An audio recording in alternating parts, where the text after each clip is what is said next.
Hey, mambo vipi? Karibu sana, tunaendelea na kujifunza MySQL na SQL kwa ujumla katika playlist hii ambayo tumekwisha ianza huko nyuma. Kuna video takriban zisizopungua 3, tumejifunza vitu tofauti na natumai umeshaangalia video zilizopita hadi kuweza kufika video hii ya leo. Na leo tutakwenda kujifunza kuhusiana na select statement. Utakwenda kufahamu select statement ni kitu gani, ni command ambayo inafanya kitu gani haswa katika database zetu, na tutaona jinsi ambavyo inatumika. So angalia video hii hadi mwisho uweze kujifunza kuhusiana na statement hii ya select.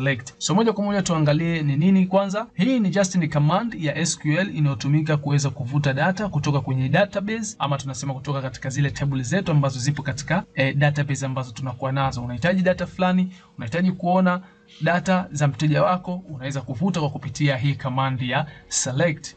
So tuangalie basic syntax ya hii select statement. Unaanza na keyword ya select, kisha unaandika column zako ambazo unahitaji kuweza kuziona, kuweza kupata hizo data. Kisha unaandika hii keyword ya from. Hii inaonyesha unahitaji kutoa hizo data kutoka katika table gani. So hapa from table name yako.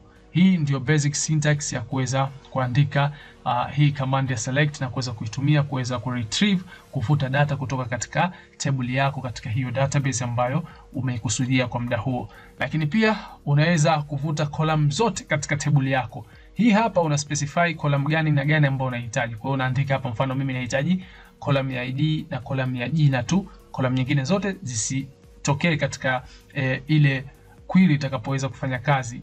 Ile output isiweze kuonekana hizo column nyingine, just ni column hizi mbili tu. Unaweza kuweka hapa majina yake, ukaandika from jina la table yako, na utaweza kupata hizo data kutoka katika column hizo tu ambazo umezichagua. Lakini ikitokea unahitaji kuweza kupata data ya column zote, basi utatumia hii alama ya nyota asterisk. So utaanza na select, utaweka nyota, from utaandika table name. Pengine table name yako ni customer. Tutakwenda kuonesha muda so mrefu hapa. Tutaenda kutengeneza simple table, tutaingiza data kidogo na tutaweza kuvuta hizo data zetu kwa kupitia hii select statement ama select SQL command.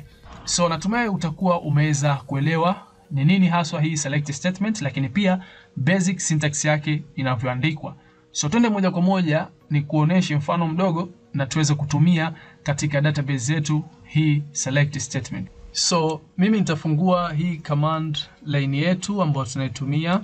So hapa moja kwa moja tuanze kwanza, acha ni kuoneshe show databases, tuone database ambazo tupo nazo na tuone ipi ambayo tunaweza kuitumia ama tutengeneze nyingine mpya haraka. So show databases, kama unavyoona database ambazo tupo nazo ni hizi, acha tutengeneze ya kwetu nyingine mpya. Kwa hiyo hapa tuandike create databases. Jina la database yetu tuandike tu duka. Tayari tumetengeneza, na tukiweza kuangalia sasa hivi kweli tumeweza kutengeneza hapa database yetu duka katika MySQL server yetu tayari inapatikana. So kinachofuata hapa ni kuweza kutumia use database yetu hii ya duka, na baada ya hapo tutengeneze table moja katika hii database yetu ya duka ambayo ni ya table ya customers, tutakayoitumia kuoneshana sasa hii select command ama select statement inavyofanya kazi kuweza kuretrieve, kuvuta data kutoka katika table yetu hiyo ya customer ambayo tunaitengeneza. So hapa moja kwa moja mimi nitaandika create table. Jina la table yangu hapa ni customer. Nitafungua mabano yangu. Tumefahamishana jinsi ya kutengeneza table katika video zilizopita. So baada ya kufungua bano nitaandika zile column zangu. Nipo na customer ID ambayo ni int, nipo na name ambayo hii ni var. Wacha niipe size 100, kisha nipo na city. Zinatosha hizi column 3 kuweza kufundishana jinsi ya kutumia select command. Okay, city wacha niipe var pia ambayo wacha tuweke 50 size, then tufunge bano letu tulilolifungua huko juu na semicolon, click enter. Okay, query okay, imeweza kukamilika. Sasa hivi nikiweza kushow kile ambacho kimo ndani ya table yangu ama kuangalia table ambazo nipo nazo katika database ya duka, nitaweza kuona table hii ya customer inapatikana. So acha tuweze kuona hapa show table hapa. Kwa hiyo katika database yetu ya duka inapatikana table yetu moja ya customer, na tukiandika describe table name yetu customer. Tayari katika table yetu hii ya customer kuna hizi field ama column tatu: customer ID, kuna name, kuna city. Sorry, hapa nimekosea spelling. Instead ya T kuweka T customer sijaweka, kwa hiyo natakiwa nikumbuke hivi ambapo nimeandika, ili nitakapokuja kuselect nikiandika jina la column niandike kama lilivyo huku, nisije nikaweka kule T, italetea error kwa sababu haifanani na column iliyopo katika hii table yetu ya customer. So hakikisha makosa kama haya hayajitokezi, unakuwa makini usifanye makosa kama haya ambayo yamenikuta mimi hapa. So wacha tuweze sasa kuandika query ya kuweza kuselect all data, all column katika hii table yetu ya customer. Tunaanza na keyword yetu ya select, kisha tunaandika nyota from. Hii nyota inamaanisha maana yake all column katika table hii ambayo tunaiandika hapa, from table name customer. Click enter. Empty set. Ni kweli kwa sababu katika hii table yetu kwa sasa hakuna data yoyote ambayo tumeingiza. Hii table yetu iko empty na ndio maana ikatuambia empty set. Na hata tukiandika hapa select all, not tusitumie all, mfano select name, city. Nataka mimi ni retrieve data ambazo zitaonesha jina na city tu katika hiyo table yetu ya customer. Hata hii pia kwa vile ni empty itatuambia hapa ni empty set. Sasa cha kufanya, wacha tuingize data katika hii table yetu. Halafu tutumie tena hii command ya select ku retrieve hizo data ambazo tutakuwa tumeingiza, tuweze kuona je, hii select statement inafanya kazi kama tulivyofahamishana. So acha tuweze kuingiza data katika table yetu hii, na kuingiza data kuna command nyingine ambayo inatumika ambayo ni insert into jina la table yako, kisha unaandika column zako, halafu unaandika values, unaingiza hizo values zako katika kila column, itakwenda kukaa hiyo value. Na hii command ya insert into tutakuja kujifunza katika video ambayo inafuata baada ya kumaliza video hii ya select. Okay? So hapa moja kwa moja wacha tuandike insert. Kwa sasa wacha tuitumie tu, tutakuja kufahamishana baadaye kuhusiana na hii command ama hii query ya kuinsert. So insert into jina la table yetu ambayo tunahitaji kuingiza hizo data, ambayo table yetu inaitwa customer.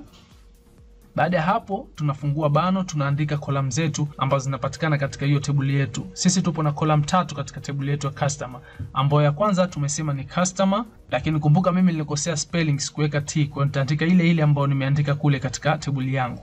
Customer ID, unatenganisha kwa koma baina ya column moja na nyingine, kisha name, city. Okay? Then baada ya hapo nafunga bano langu hili. Bano hili nililofunga ni hili ambalo nimefungua baada ya kuweka customer table yetu, ambayo hapa inaonyesha hizi ndio column ambazo tunahitaji kuingiza data zetu katika hizi column. Halafu hapa mbele unaandika values, keyword nyingine hii, ambayo hii sasa tunafungua bano letu, tunaandika sasa hizo value ambazo tunahitaji kuziingiza, kuzi-insert katika hizi column ya customer ID, name, city. Sasa hapa mimi nitakachokifanya, nitaandika ya kwanza ni hii moja, kisha kwa sababu kumbuka customer ID tumeweka ni int, kwa lazima iwe nambari.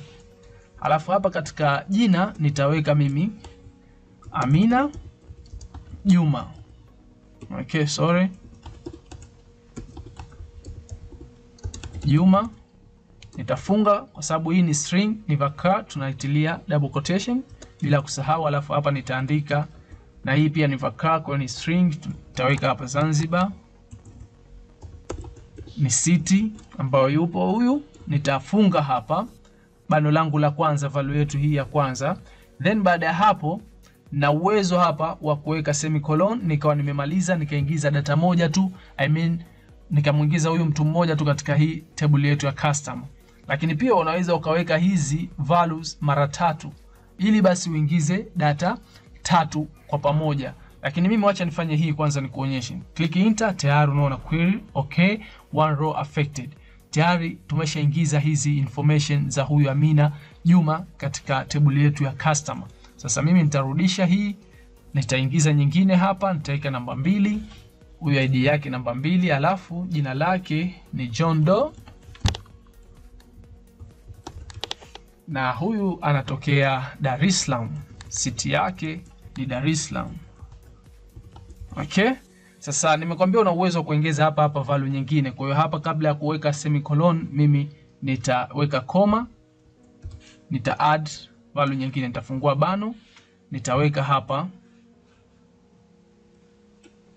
namba 3 ID yake, alafu jina nitamuita Fatma Said, alafu nitaweka comma, usisahau kufunga string yako comma, nitaweka city Arusha kama hivi, alafu nitafunga bano langu hili.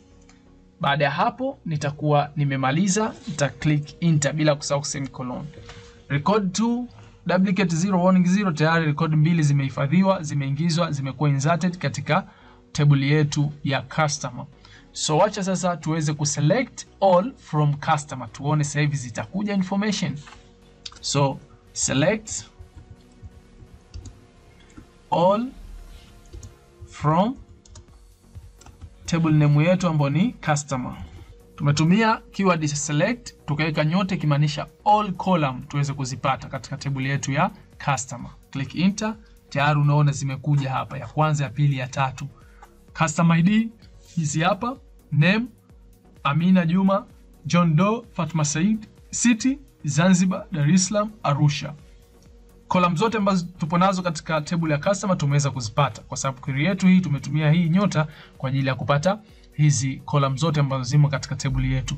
So wacha tuone jinsi gani ambavyo utaweza kuretrieve column moja tu katika table yako, hizi nyingine hutaki kuweza kuzipata, pengine unahitaji majina tu ya customer wako. Unatumia select statement yako, unaweka hapa jina la hiyo column yako, hiyo field yako. Kwa mimi nahitaji majina tu, name, kisha nitaandika from jina la table yangu customer.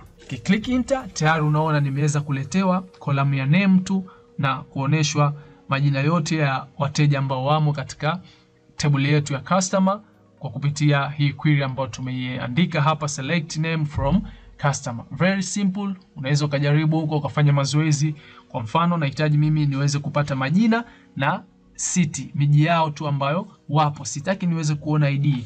Basi unaweza kuweka tu hapa select, ukaandika jina la column ya kwanza ambayo unahitaji uweze kuipata, ukatenganisha na comma, ukaandika column ya pili mfano city, kisha from customer. Very simple. Utaweka semicolon, click enter, tayari tumepata name and city, column ambazo tumezihitaji. Kwa hivi ndivyo ambavyo unaweza kutumia hii select command kuweza kuretrieve data kutoka katika database yako kama hivi ambavyo nimekufahamisha leo katika video hii. So natumai video hii imekuwa refu kidogo, lakini utakuwa umeweza kujifunza vitu muhimu sana. Umeweza kujifunza command hii ya select katika hii SQL query ambavyo inatumika kuweza kuvuta zile data. So ukiachilia hiki ambacho nimekufundisha hivi leo, nataka wewe sasa ufanye mazoezi. Nataka utengeneze table ya student. Baada ya kuweza kutengeneza table ya student, ninachotaka uweze kukifanya ni kuweza sasa kutumia hii command ya select kuretrieve column moja kwenda nyingine, kuretrieve column zote kwa kupitia hiki ambacho tumejifunza leo, kama hivi ambavyo tumefanya hapa pamoja. So fanya hivyo, tengeneza table ya student, weka column, mfano weka column 4, 5, mfano weka column ya student ID, name, course na column nyingine ambayo unaweza kuweka enrollment date kama hivyo. So tukutane wakati mwingine, sina la ziada leo. Natumai umeweza kujifunza kitu. Like video hii, share na wengine wapate kujifunza. Kama una maswali, una maoni, kuna sehemu umekwama, hujanielewa vizuri, unaweza kuniambia katika sehemu ya comment chini ya video hii na nikaweza kukujibu. Tukutane katika muendelezo. Katika hapa tulipoishia, tutakuja kuendelea video inayofuata. Asante.